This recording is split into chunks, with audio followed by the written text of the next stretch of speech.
We are discussing about GATE 2003 ECE paper and the topic related to electronics.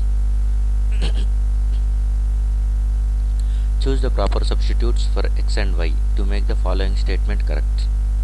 Tunnel diode and avalanche photodiode are operated in X bias and Y bias respectively. So, what is the operating biasing conditions for the tunnel diode and avalanche photodiode? A. Reverse reverse. B. Reverse forward. C. Forward reverse. D. Forward forward. Remember that one, tunnel diode is going to be operating under always forward conditions and avalanche photodiode always works under reverse bias. Okay, avalanche photodiode is nothing but simply the principle of avalanche photodiode is depending on the light intensity, the current flowing through the diode is going to be changes. So the current flowing through the diode under reverse bias, it is very small, and upon application of light at that time the reverse saturation current is linearly related to the light. If you apply more light intensity, at that time more reverse saturation current you will get. So always avalanche photodiode is used in reverse bias so that the reverse saturation current and light are going to be linearly related. It cannot be used in forward bias because in forward bias the current itself is going to be very large, and upon application of light, even though the current increases, that increase is very small such that it can be neglected, and there is no linear relationship between the forward current and light application. So that avalanche photodiode always operates under reverse bias. Next, tunnel diode. Tunnel diode is always operates under forward bias.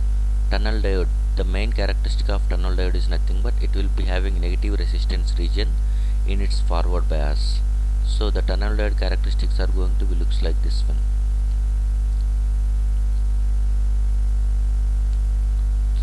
So these are tunnel diode characteristics, and this is voltage. Okay, and we can say that one, this is I and it is V.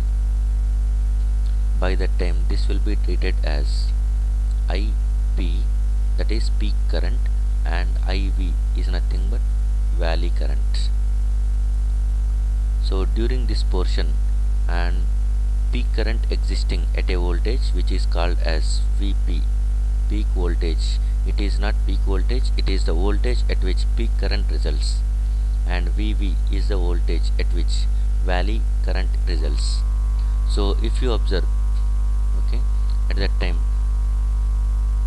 during this portion it is exhibiting negative resistance region,